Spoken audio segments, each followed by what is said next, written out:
Hannu is a wonderful science fiction writer, and the praise that his fellow science fiction writers heap on him is one of the clear signs.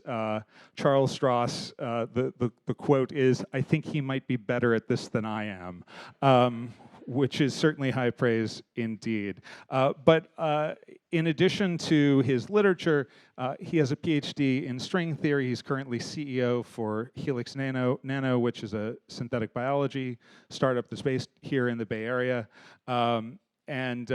He's natively from Finland, but has been speaking and writing in multiple languages for most of his life. His new book is called Summerland.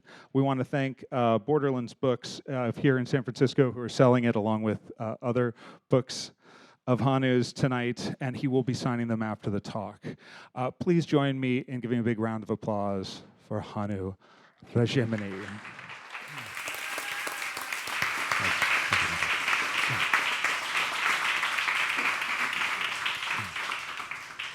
Hello, and thank you for having me, Michael. After all the upcoming talks, I definitely feel an attack of the imposter syndrome coming on, so please excuse me. But thanks to Michael also for setting this up and digging up some amazing period details from the 19th century that we'll get to, and thanks to Otto for drawing these mysterious things that will also be explained later on, and thanks to Andrew and Forrest for the great job with the AV. So, if you've read my work or followed my writing career, you'll know that for much of that, I've been concerned with what's known as the technological singularity. And I'm sure this audience is mostly or overwhelmingly familiar with it, but it is a term that was coined by Werner Winch, who actually also has a great Long Now talk that you should check out. And what it is a point in sort of maybe not too distant future where the progress of technology accelerates to the point where all our predictions about the future become meaningless. It's sort of like the technological equivalent of dividing 1 by 0. And in the sort of present day conversations, usually it means the emergence of some kind of super intelligent AI that will either destroy humanity or create heaven and earth. And some people are worrying about us actually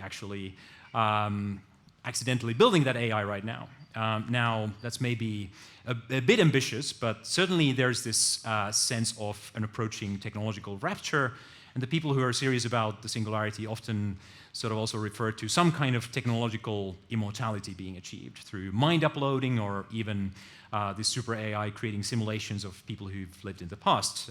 Ray Kurzweil, the author of The Singularity is Near and director of engineering at Google, talks quite openly about wanting to essentially bring back a simulation of his dead father. Now, I'm not actually personally a hardcore singularitarian, which may surprise some of you, but I've always been very intrigued by the concept and took it on as a sort of a challenge to see if I could write a meaningful fictional story about that would be set after the singularity. And that led to these books, starting with The Quantum Thief and its sequels. And as I was writing them, I became aware of this Russian thinker called Nikolai Fedorov, who'd sort of anticipated ideas that sounded very much like the modern idea of the singularity already back in the 1890s. And in the Quantum Thief books, that was just a little side note, but after finishing the books, I kind of was intrigued by it and started wondering whether there had been times in the past where it felt like the singularity was coming, and what did it feel like to live in those times? And it turned out that this was very much the case, and the result was my recent novel Summerland, which just came out. It is a spy story set in an alternate world where a very different kind of singularity has just taken place. Scientists have proven that the afterlife is real and can be contacted via radio. And it was inspired by real-life Victorian spiritualists, ideas from four-dimensional geometry and etheric physics. And today I want to tell you more about all those crazy ideas and tell you some stories from real history, and maybe we can discuss all together what those stories can teach us about our present-day worries and hopes about the singularity.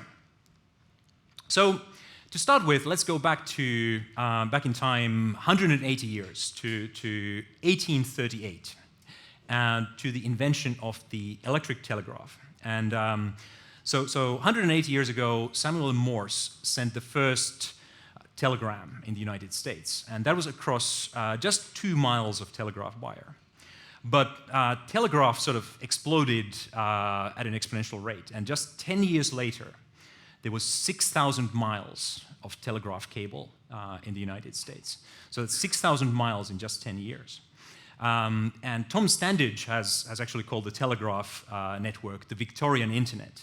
And I think that's a very good parallel. There was this explosion of growth, Wild West period of sort of different competing technologies and different companies, and ultimately sort of consolidation when the Western Telegraph Union was formed. And it became sort of a Google of its time, and by the year 1900, it controlled 1 million miles of telegraph lines. Now, very close to where Western Union was headquartered, in Rochester, was a small town called Hydesville. And in March 31st, 1848, something quite strange happened there. These two sisters, Kate and Margaret Fox, started receiving messages from the afterlife.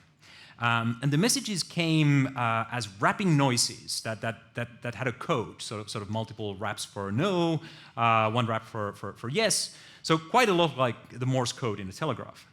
And initially the girls told their family that the messages came from this creature called Mr. Splitfoot, maybe the devil, but later sort of changed their story and said it was the spirit of a peddler who had been murdered in their home. And as it happened, the Fox family was friends with quite an influential radical Quaker family that lived in Rochester, and the Quakers got very, very excited about the possibility of directly communicating with the dead. And they sort of formed what became the core of the spiritualist movement.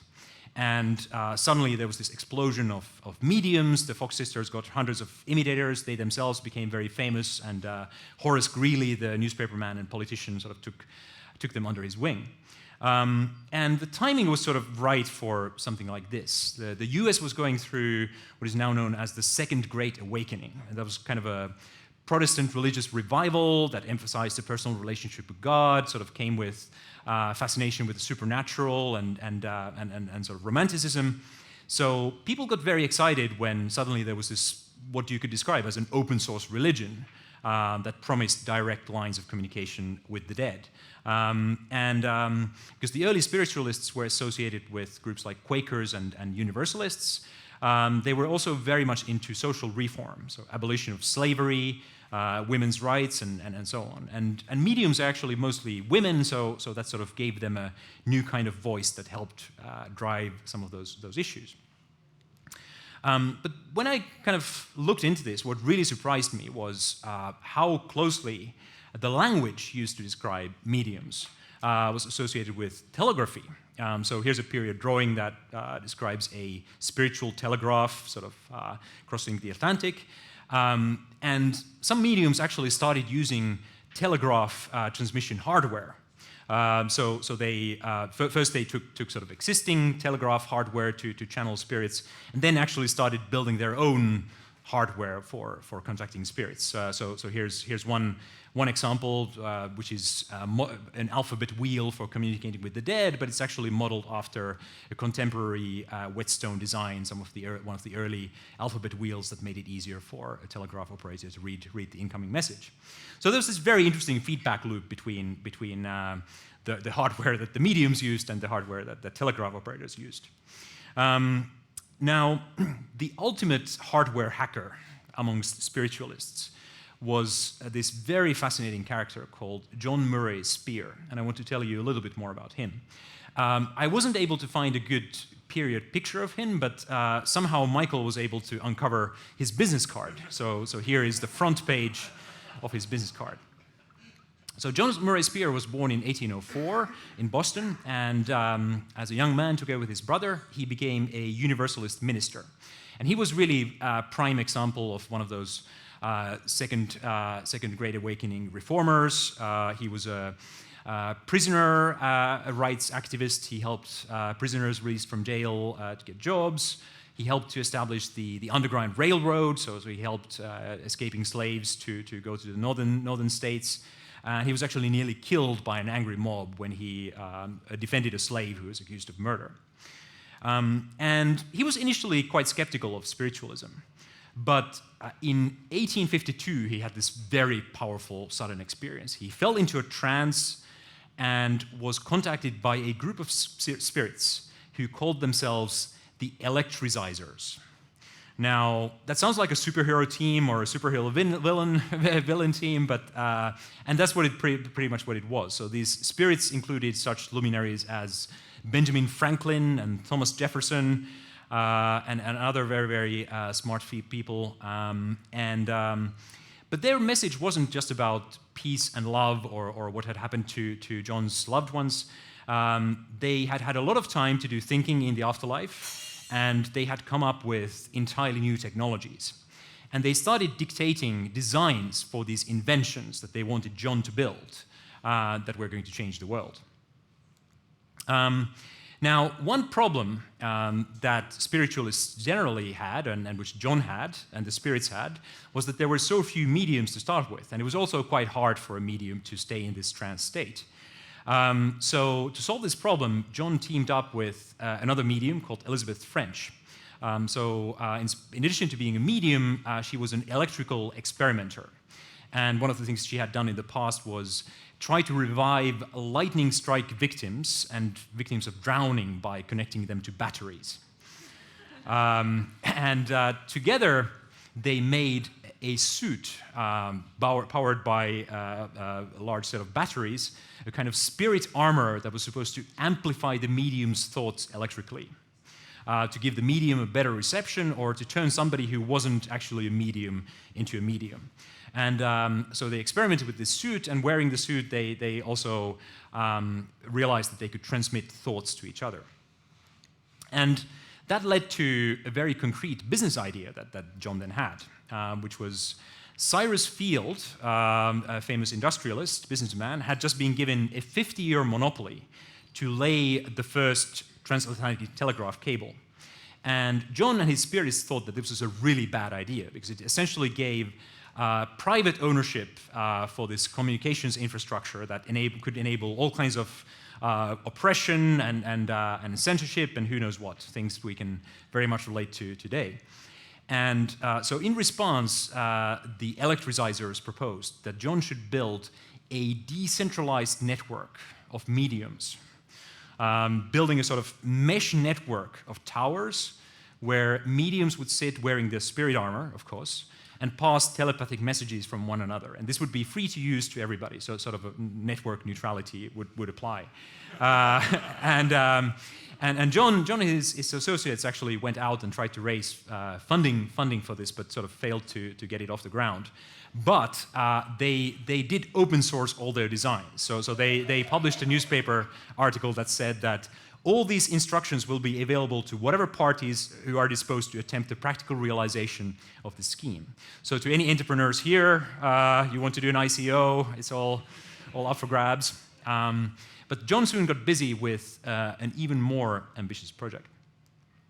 And that project, shown here on the left, was called the New Motor, or the New Motive Power.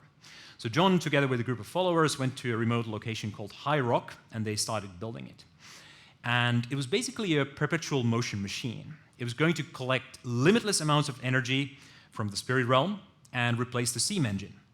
But it was also going to have a soul. And it was going to be able to self-replicate, make copies of itself, and completely transform all fields of industry. So in other words, it was exactly the kind of super AI that Elon Musk and other people are now worried about. And making it included some quite elaborate rituals.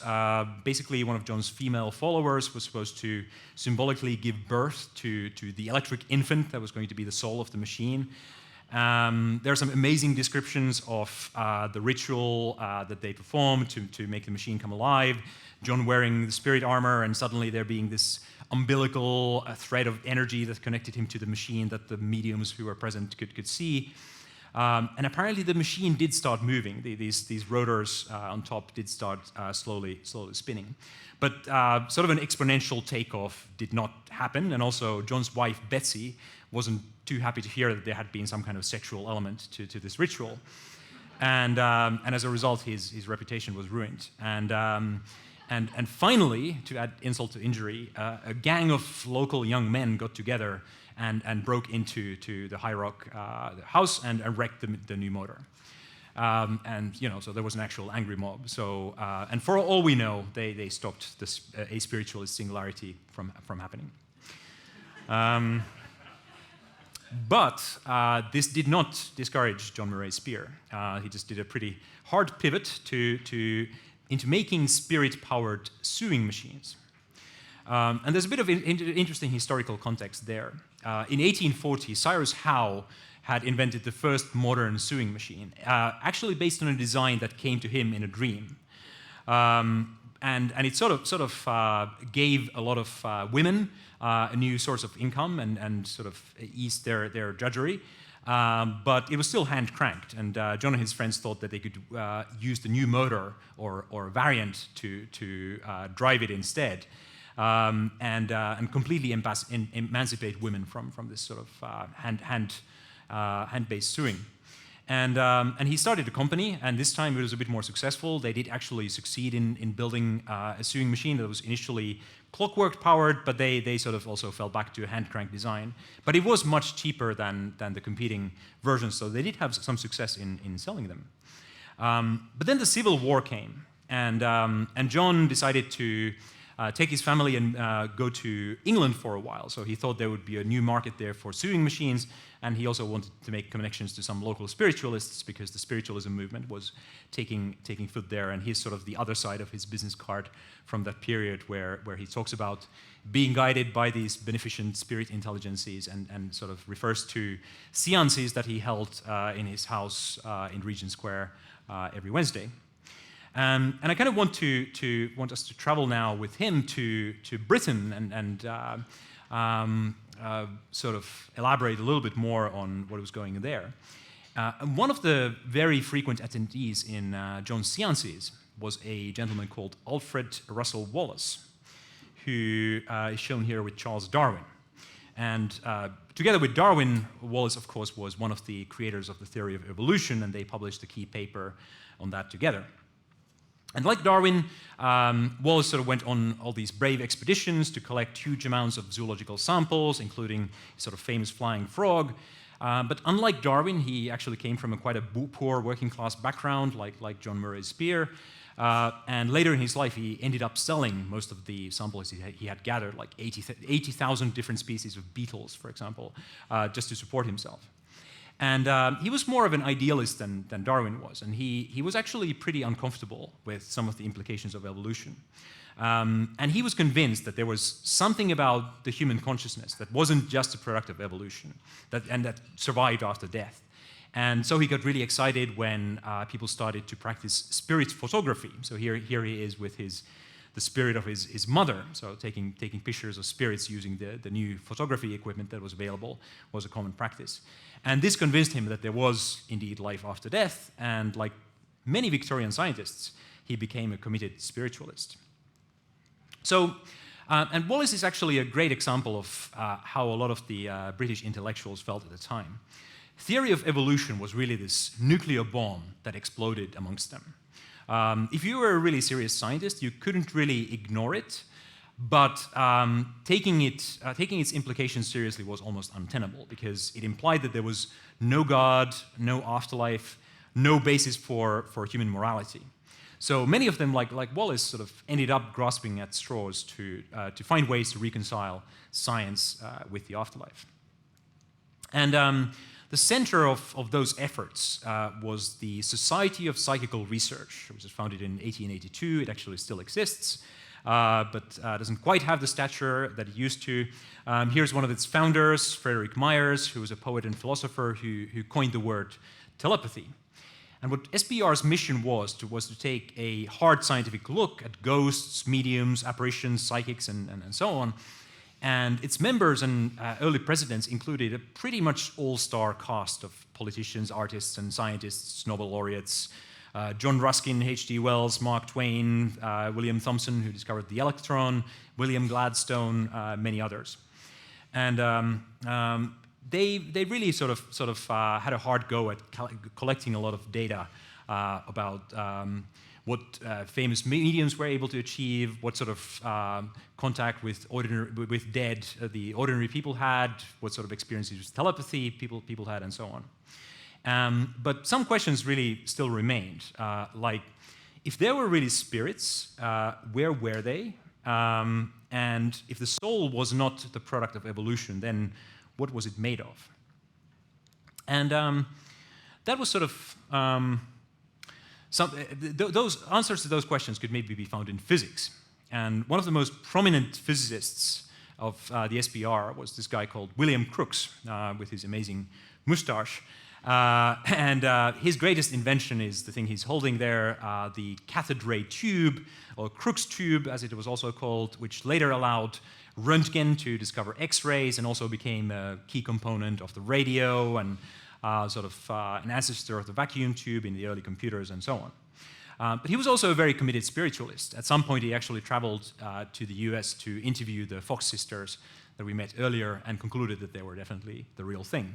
So, so he then also sponsored mediums who wanted to come to Britain, and at one point he had a visitor, this American medium called Henry Slade, when he got another visitor from Germany, an astrophysicist called Johann Zollner. And Zollner had a hypothesis about the afterlife that he wanted Crookes and Slade to help him to test. And so what Zollner did was he gave Slade an unknotted string, so a piece of string that was just a loop with the ends sealed together with wax so that you couldn't open it, and asked him if the spirits that Slade was communicating with could make a knot in the string. And it turned out they could. Slade gave him in short order a sort of a knotted version of the string. And then Zollner tried some other experiments. Could the spirits sort of make two solid wooden rings joined together seamlessly? And sure enough, they could. And a few other similar tricks.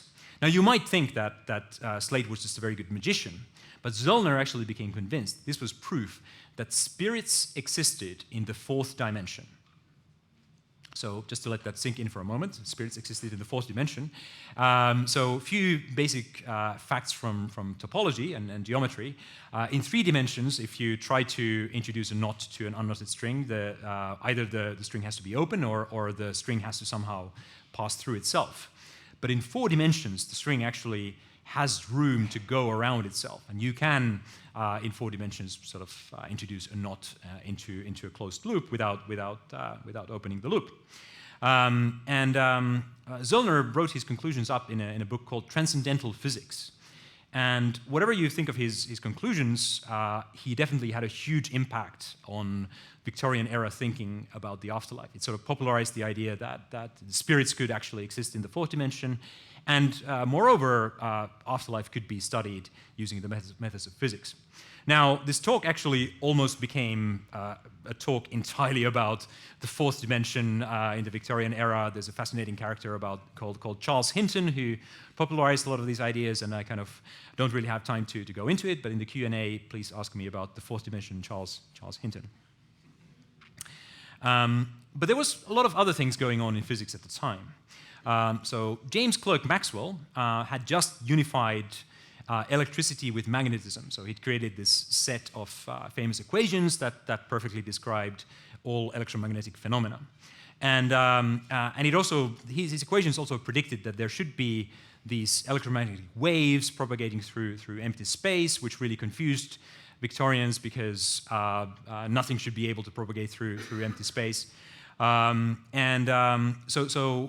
This was explained through the idea that there was this substance called luminiferous ether that filled all of space. It was everywhere, inside us, in the vacuum of space, everywhere. This sort of extremely sort of ephemeral but perfectly non-viscous fluid through which all sort of wave motion, like light, propagated.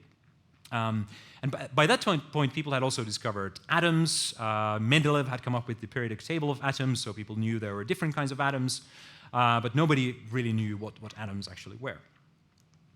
And Lord Kelvin, one of the sort of giant physicists of all time, came up with a really intriguing theory. So incidentally, he played a key role in building that transatlantic cable that John Murray Spear was so worried about. And his wonderful idea was this. So if ether was this perfect fluid, what if there were vortices in that perfect fluid? And a few years earlier, a physicist called Helmholtz had shown that if you have a perfect fluid with a vortex, that vortex is sort of a permanent, indivisible object, just like an atom. But then, how did you explain that all the atoms were different from one another? And so Kelvin took the idea one step further and proposed that atoms were actually knotted vortices, so vortices that loop back into themselves and make knots, form knots. So if you imagine a smoke ring, that is also a knot. That's pretty much the visual idea he had in mind. But he worked it out mathematically quite well. And here's actually a vortex knot that people made in a lab in University of Chicago just this year. So it's definitely a real phenomenon. So atoms as vortex knots was Kelvin's idea. And people started following up on this, most prominently a Scottish mathematician called Peter Tate. And he had another brilliant insight. So if atoms are vortex knots, what if you could reproduce Mendeleev's periodic table of elements by classifying all possible knots? So he set out to develop the mathematical tools needed to do that, and actually invented the still very active ongoing discipline in mathematics called knot theory. But he failed to match up his table of knots with the periodic table. And at first he was discouraged, but then when he thought about it a bit more deeply, he realized that besides atoms, there was something else that was eternal and indivisible and unique, and that was the soul. And with his collaborator, Balfour Stewart, he published a book called The Unseen Universe, where they essentially argue that a soul, every one of our souls, is a knot in the ether, just like Kelvin had proposed. And since to create these knots, like Zöllner had shown, you need access to the fourth dimension, then obviously God and spirits and angels and perhaps other supernatural beings were all four-dimensional. Now, it's worth pausing here a little bit. I mean, this is all pretty wild stuff, at least to our sort of from our present-day eyes. But people like Wallace and Crookes and Tate and Kelvin, I mean, they weren't cranks. I mean, they were some of the greatest biologists, physicists, and mathematicians of their age, perhaps of any age. And they were great system builders who sort of had this overarching need to fit everything together, including life and afterlife and everything. And sometimes they were credulous, especially when confronted with very charismatic or sometimes attractive mediums. But if you look at it from their point of view, in their lifetimes, everything was changing extremely rapidly. New discoveries like X-rays and the telephone and radium and things like that were being made all the time. So how could you be certain that there weren't some people who could actually talk to the dead? And what if you could? And what if you could build devices to contact the afterlife? And so it really felt like some kind of approaching singularity, some kind of moment, a very special moment of accelerating change. Now, one of the most respected scientists, who was also a spiritualist, was this gentleman here, who's sort of doing some exercise in his home, Sir Oliver Lodge, who very much pursued both electromagnetic research and study of spirits and telepathy as two sides of the same coin. He's today famous for being one of the pioneers of radio, as well as inventing the spark plug and the loudspeaker. So he invented a device called the coherer, which was like a simple electromagnetic wave detector. And he spent much of his later career sort of competing with Marconi in commercializing the radio. And he was also an active member of the SPR. But he was very respected. He gave a lot of public lectures, and he was seen as this very, very reliable scientific figure. So when Frederick Myers, one of the founders of SPR that we met earlier, decided to do an experiment as his sort of felt his end of his life was approaching, he gave Lodge a sealed letter that was only to be opened after Myers' death. And he was going to try to pass on a message from beyond that was supposed to be matched to the contents of the letter. And it seemed like the experiment was successful. So in 1901, a group of women at the very highest level of British society started receiving messages from Myers via automated writing. And at least according to some interpretations, the messages matched the contents of the letter that Lodge had been given. So one of the kind of key mediums some of the key mediums were Alice Fleming up on the left, who was the sister of the famous writer Rudyard Kipling. And Alice also co-authored some of Kipling's early Indian tales. As a side note, Kipling also wrote a great little short story called The Wireless, which is about contacting the afterlife with radio. Another medium receiving messages from Myers was Winifred Coombe-Tennant, up there on the right, also a very remarkable woman, a suffragist, a member of parliament, and later the British delegate to the League of Nations. And there were a few others as well. And all the letters from Myers were shared amongst this very elite group. And the hub of the group was the sort of mustached gentleman on the bottom left, Arthur Balfour, who had been a president of the SPR. And at the time when these letters were arriving, he was the Prime Minister of Britain. Later he got the nickname Bloody Balfour for sort of cruelly putting down unrest in Northern Ireland, and he was actually the one who signed the British declaration to found the state of Palestine, so a pretty important guy. His brother Gerald in the middle was sort of equally accomplished, and they had a third brother, Francis, who died very young at the age of 30 many years before while climbing Mont Blanc. And he was known as for his talent in biology, and people were saying that he would be the successor to Darwin, but he died before he could realize that. But in any case, this group circulated all these letters arriving from Frederick Myers from beyond, from the afterlife, via automated writing. And it was kind of a shared hypertext, if you like. They kept all this very secret. And these letters were all interconnected, seemingly, even though different people received them. There were symbols that recurred from classics, from the Bible, from Shakespeare, and so on. And there were so many interconnections that ultimately the group became entirely convinced that this was real. This was Myers talking to them from the afterlife. Other people started talking to them from the afterlife, including Jane Littleton, who'd been sort of this lost love of Arthur Balfour when he was young, who'd also died very young, and also Francis Balfour, the sort of third Balfour brother. And there was this big picture, this plan or a story that started to emerge from the letters. And so what Myers was saying was that a kind of Darwinian evolution continued in the afterlife. And as Myers and Francis Balfour had entered the afterlife, they had gotten a lot smarter. And there'd been a sort of scientific revolution in the afterlife. People in the afterlife had perfected the engineering of souls. And in fact, Francis Balfour was leading a team of spirit scientists who were designing a perfect soul, a sort of perfectly engineered spirit child whose task would be to deliver humanity from chaos. And of course, this perfect soul only needed a vessel to be incarnated into. Now, again, a bit of context. This was 1912 at this point. And the British elite had this kind of widespread sense of a crisis approaching, chaos in the world. There were socialists and anarchists and feminists and suffragists and sort of unrest in Europe and all these alliances unraveling. So it was pretty clear that somebody needed to save the world. So two members of this group, so Arthur's living brother Gerald in the middle and Winifred up on the right, sort of took one for the team, and they had an affair. They were instructed by the spirits to have an affair. And Winifred's much older husband actually knew about it, but sort of maintained stiff upper lip and said nothing about it. And so Winifred got pregnant and gave birth to the vessel of this perfect engineered soul.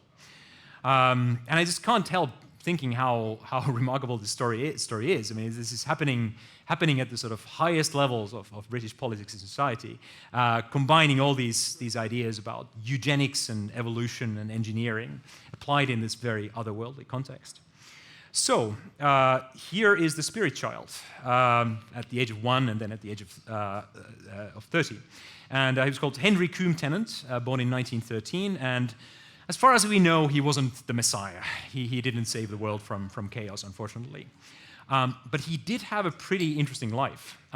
He studied in Cambridge. He met Wittgenstein, was taught by Ludwig Wittgenstein, the famous philosopher, fought in World War II and got imprisoned, escaped a German prison camp by himself, fled across Europe, ended up working for the British intelligence service, for MI6, together with Kim Philby, who would later be revealed as one of the deepest Soviet moles, double agents of all time.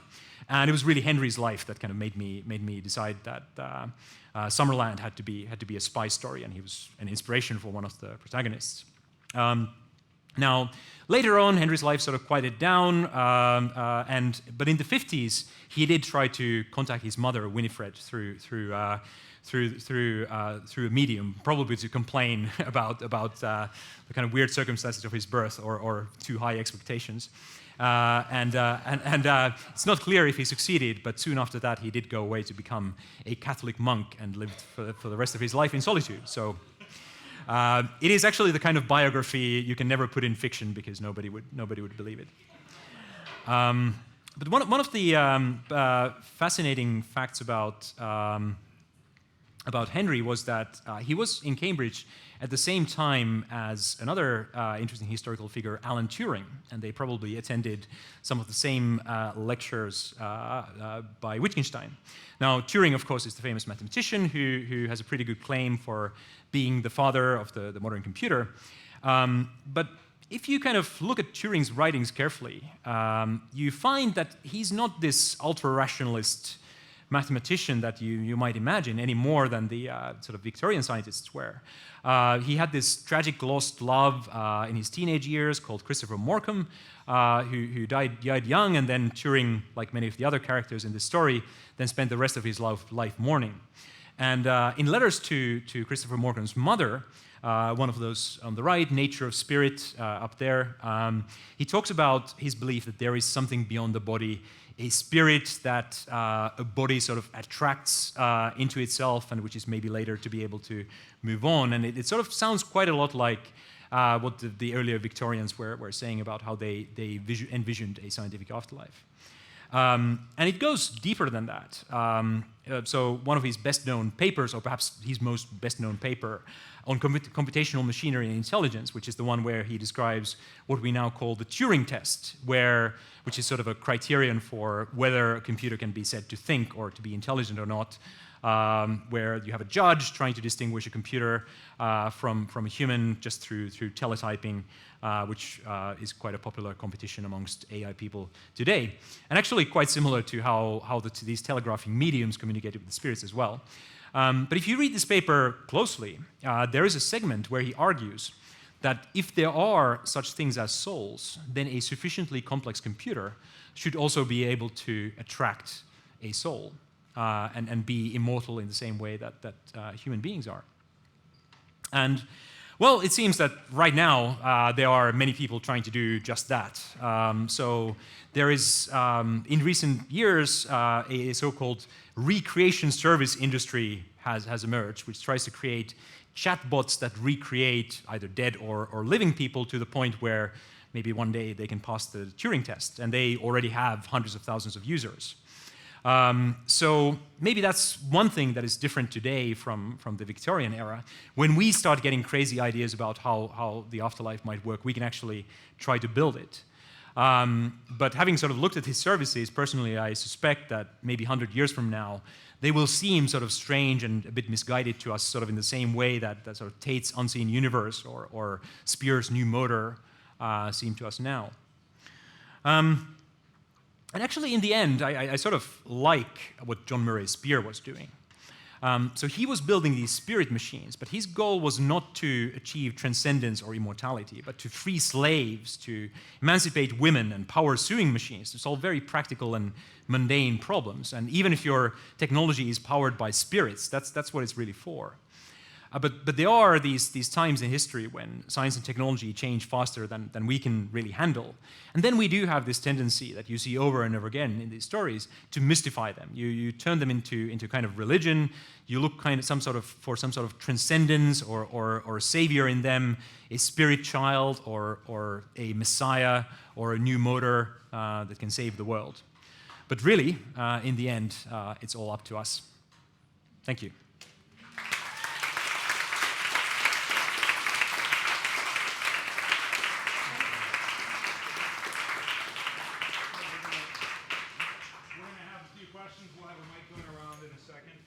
Yours as well. Thank you so much.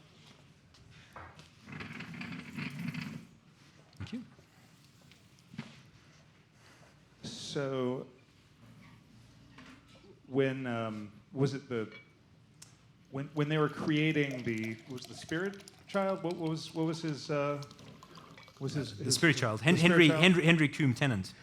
How did that interact with their Christian faith, or do you see how religion? I mean, are there still people that are, holding religion? How does it intermingle with the more spiritualist side?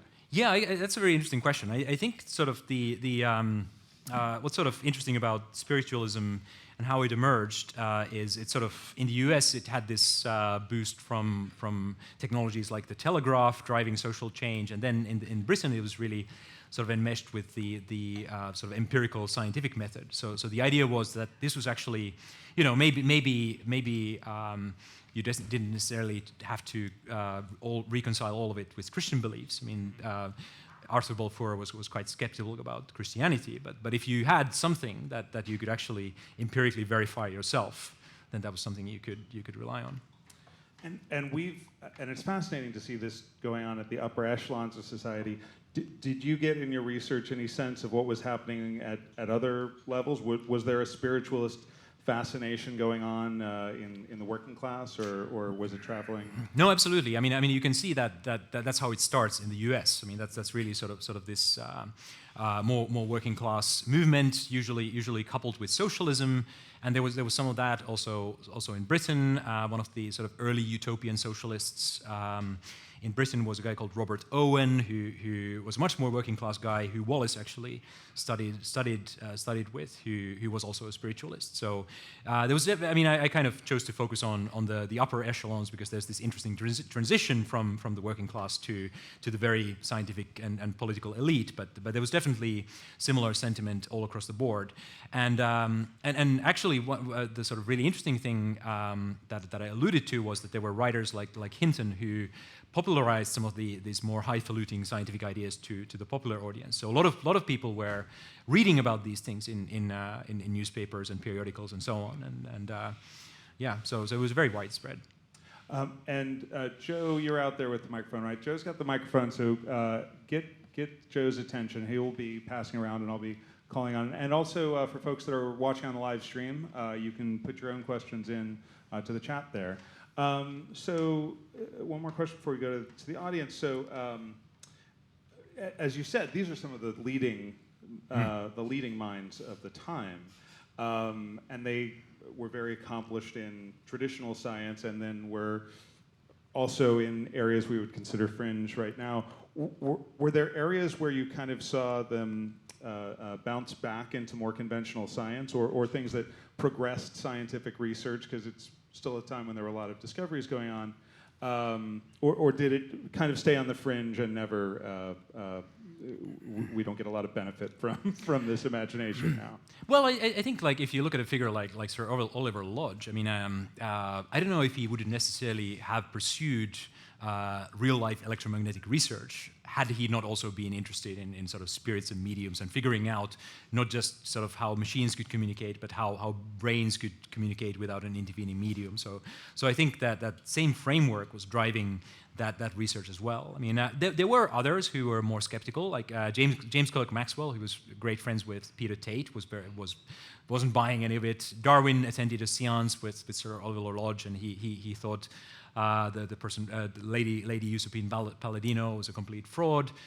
So not everybody kind of bought into this, but like there were definitely many major figures who did. And I think there was a feedback loop that probably had some benefits to actual research as well. And in some ways, maybe it kept their momentum going because they were exploring more, looking for the spirit feedback. Yeah, I think there's a general phenomenon in science that we often fail to recognize, which is that sometimes scientific discoveries do come from sort of really weird, unconventional ideas. Like Copernicus and Kepler introduced the heliocentric model, not because they had really any scientific or empirical basis for it, but because Copernicus thought that there must be this central godlike force that radiates from the sun that sort of keeps everything in its orbit, and the circle is perfect, so therefore everything has to be in circular orbits, and so there's kind of this beauty or mystical argument almost, and that does occasionally recur almost even in modern physics in fields like string theory, where you make these arguments from beauty and elegance, which aren't necessarily empirical at all. I think we've got a question back there. Question, can you hear me? Hold on one second. They'll turn it up for you. Just make sure to hold it very close. Can you hear me? Yeah. So I know that there's a spiritualist church here in the city at Franklin and Clay. And I'm just wondering if you, in your research, had occasion to go there, or if you looked into that church at all. Is it like the only one in the U.S., or is there a group of them, a gang of them? So I didn't go there. The book and the research were mostly, the research and the writing were mostly done in the UK and Belgium, so as I wasn't living here yet when most of it was written. But John Murray Spear, for example, did spend quite a bit of time in San Francisco, and I'm sure there are many spiritualist churches and communities all across the US and the world still, but I haven't visited them personally. And of all this stuff, are there remnants that you see, through lines that continue through to today? I mean, do you see any sign that whether in Europe or elsewhere, that there are people that never stop believing? Oh yeah, I mean, I actually had one review of Summerland that sort of basically loves the writing, but says that all the metaphysics is completely wrong, and that sort of gives references that I should look into that will sort of put me on the right path. But no, so of course, like there is like I don't think spiritualism is as near mainstream as it was in sort of Victorian times or after World War I, but it's definitely still a real existing system of thought, and there are people who genuinely very much believe that they can contact the dead, but sort of I kind of focused more on the earlier stuff, because the idea in Summerland really is that let's look at a world that diverges from our world around 1890, and let's see where it goes. I feel as though you're, in a very soft way, drawing the parallel from the 1990s to the 1890s, or the world where, the singularity or the juicero, that we're going to believe in these things to a level that that imbues them with a power that they may not have. But I'm wondering if you could elaborate a little bit more on the parallels of the 1890s to now. Yeah, absolutely. So, I mean, I guess in the beginning I laid out my cards by saying I'm not a singularitarian. Now, it's undeniable that we've had incredible advances in recent years in AI and machine learning, but I just feel that there are these failure modes of thinking that are very easy to fall into, where you sort of project or imbue the new technology with a supernatural power, and quite quickly from that you progress into technological afterlives and immortality and raising the dead, and then you are not very far from religion. And I do feel that there are some signs of that in the current discourse, and maybe some vocal minorities who think along those lines, but it's sort of interesting to really look at the historical parallel. History doesn't repeat itself, but it rhymes, as is often said. I think it's rhyming definitely in that area. Hannu, I've had the pleasure of reading Summerland. it's actually two questions, but they're closely related. Summerland has a completely well worked out worldview based on the spiritualist model. Mm-hmm. Did you, and you're a physicist, it reeks of both physics and spiritualism in a kind of good way. So did you actually work out the entire physics of the interaction with the physical realm and the spiritual realm, Summerland and Winterland? And secondly, there was a book published in the 1920s called The Mystery of Space by Robert T. Brown, who was a quantum physicist, who one of the first, and who was trying to actually not get the afterlife, but the notion of something bigger than we understand, and The Mystery of Space was his both mathematical and physics treatise. The book virtually disappeared.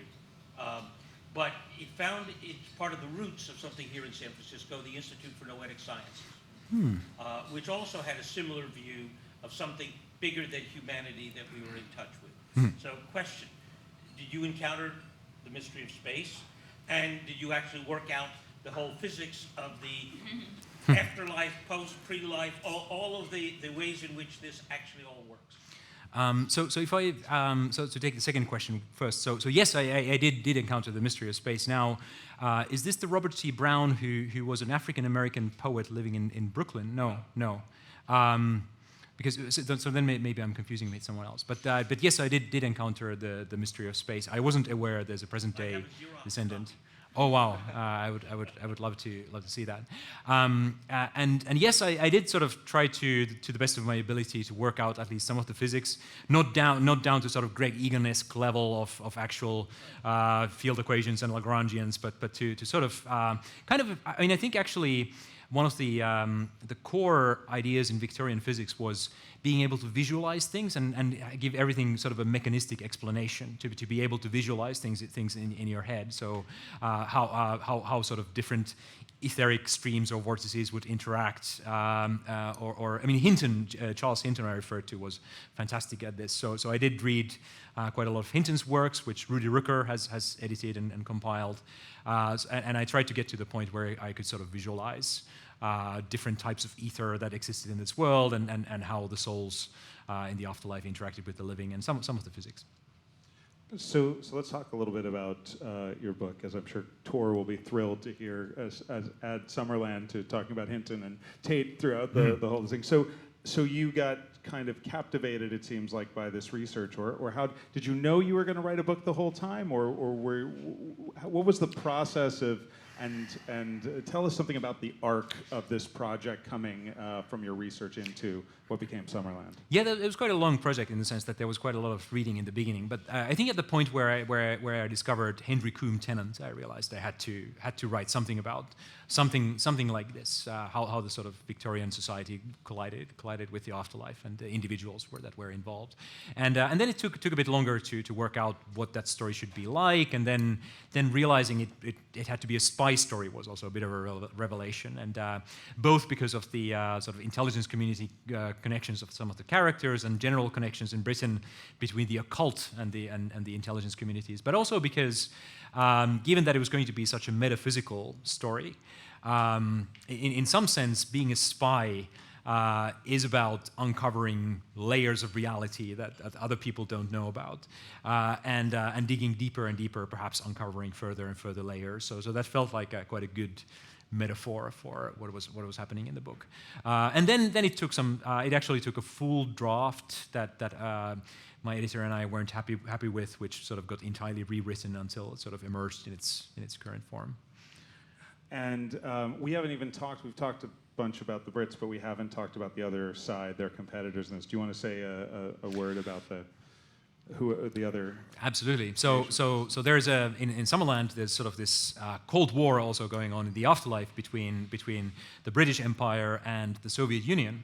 And sort of switching to real history for a second, there's a very interesting thread I didn't have time to go into about how all these ideas, especially about the fourth dimension, fed into the early days of the Soviet Union.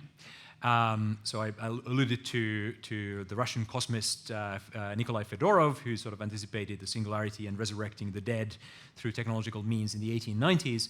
But during the Russian Revolution, he had a bunch of followers in the Soviet Union, prominently including a guy called Leonid Krastin, who was kind of like the main fixer for the early Bolsheviks. He was responsible for getting all the financial resources for the Bolsheviks and negotiating some of the early trading deals. But he was also a fervent follower of Fedorov, and he believed that Lenin had to be resurrected. So he has a bunch of friends. They called themselves God builders. So they believed that Lenin had to be cryogenically preserved. And how recently had he died? What's the this time? was like he died very. I mean, even while he was still alive, they actually started thinking we need a religion. That sort of hurry up and die so we can resurrect you. And there was this idea that they would turn Lenin into sort of a godhead of this new religion, and so they tried to cryogenically preserve him. That didn't entirely work out. So he was embalmed. They had this artist. Who's one of the early Soviet artists who was really fascinated with the fourth dimension, designed his tomb, and it was originally supposed to be this set of cubes that represented a hypercube. And this is Hinton's work, based on this Hinton's work? This comes from sort of the Hintonian thread of thinking about the fourth dimension as the afterlife, and basically every Soviet home and factory was supposed to then have a replica of this cube as a sort of altar to Lenin, and then sort of Stalin came along and he sort of pressed the reset button by killing most of these people, but or having them killed. A lot of projects go south. Once that happens. But there was kind of you could argue that there was this really interesting relationship between death and the Soviet thinking. There was actually this tool that could be used to reshape humanity, and Stalin, of course, applied it very judiciously for that purpose. But in the world of Summerland, a lot of those early God builder attempts actually are successful. So they succeed in turning Lenin into this godlike being who then watches over a very different kind of Soviet Union, and Stalin ends up having a very different role. And is there truth to the competition? Obviously, without the spirit world side, but is there a thread of truth to that, or how should we think about that as far as? Well, I mean, there's a lot of enormously fascinating spy stuff about the British intelligence service and sort of early revolutionary Russia and pre-revolutionary Russia. I mean, there was evidence that it was the British intelligence service who had Rasputin killed. Or part of that plot. There's a great book. I can't remember the name of the author, but there's a book called The Russian Roulette, which has a fantastic sort of edge of your seat thriller kind of narrative, real historical narrative about those early days and the operatives in that world. One of the most interesting characters who is sort of also featured in Summerland is H.G. Wells, who plugs into that as well. So he traveled to Russia several times and amongst other things met with Gorky, who also was one of these Hintonian four-dimensional thinkers. And he fell madly in love with this woman called Mora Budberg, who was Gorky's secretary stroke lover at the time. And Mora then later followed Wells to live with him in London, and it's pretty clear that she was an NKVD agent. So H.G. Wells got sort of pulled into weird Soviet British spy plots also. So there's a lot more to that. Question here. There we go. Make sure to hold it close. All right, close enough. Great. So you said that what sparked this all off was you were looking for other sort of historical analogs for the human experience of accelerating change. Mm-hmm. Was it immediately obvious that the Victorian era was what drew your interest? Were there other eras that you sort of considered or researched along the way? I think it was pretty much the one that attracted me the most because it was sort of the closest to modernity. I mean, I do come from a physics background, so I found all these etheric, gnarly, four-dimensional physics endlessly fascinating. I mean, you could argue that there's probably a story like this you could tell about the Renaissance or sort of other periods of history. I guess Middle Ages and Black Death were kind of a negative example, so sort of bad singularity. But yeah, if not the Victorian era, I'd probably look at the Renaissance actually. And so Helix Nano's sewing machines are coming out. You have a whole other. We should say your work in synthetic biology is not in the spirit realm for the most part, correct? That's right. What are you doing with? Tell us a bit about what Helix Nano is and how do you hold those two things in your head? Are they separate things, or are there relations between your fiction and your scientific work and business work? Yeah, so Helix Nano is a startup focusing on figuring out different new ways to deliver synthetic genes into the human body to enable us to reprogram our biology and cure disease in the new way. I sort of co-founded that with a guy called Nikolai Erashenko, who's one of George Church's PhD students. So we have some familiarity with the Mammoth project through George, and sort of being the CEO of Helix Nano is very much my day job. So I typically do my writing early in the morning. But I am now working on a new book which sort of definitely bridges both realms. So I'm writing a near future thriller about biohackers, about a teenage girl who joins an underground biohacker community to cure her little brother's cancer. So I think in that context, it's sort of useful to have some insider knowledge or deep knowledge of what's going on in synthetic biology. And we're almost out of time, but you're going to stick around. You're going to sign books, and you'll talk to folks. Please come up, and obviously there's more to talk about, and I'm sure you guys have a lot more questions. Let me ask you something. So you have you wrote a story recently about blockchain, which you mentioned in the intro, that for the MIT Technology Review. You also participated as a judge, I think, in a contest about UBI stories. It was kind of an open call for that. We're big believers at Long Now that science fiction is inspirational and helps us kind of culturally. We had a great talk by Annalee Newitz earlier this year, thinking about how science fiction is part of the scientific pursuit. But it seems like this is a more sort of direct, rather than kind of taking inspiration, it's almost like problem solving happening in fiction and science fiction of sort of directly kind of interrogating a new technology. And I think that Annalee talked about kind of modeling it in culture in a way. How do you think about that? And does that seem like a trend and a good trend to you? What are your thoughts, especially being a scientist as well as an author?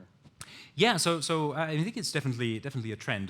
Carl Schroeder talks a lot about scenario fiction, so taking a new piece of technology and putting it into sort of a context of a human conflict or a human problem that the characters have to solve. And I think can be a very powerful way to sort of discover interesting failure modes, or at least interesting questions to ask about future technologies. I think the power of fiction, the power of narrative, that it can, in an immersive way, to put us inside these imaginary worlds and sort of, especially, even though we obviously have TV and Netflix and so on, I think written prose is still very powerful because it gives us a unique way to experience that world through somebody's consciousness from the inside. And I think you can then see things that you would otherwise miss. I don't think it's very good for predicting the future. I think it's very much about scenarios that Peter is very familiar with.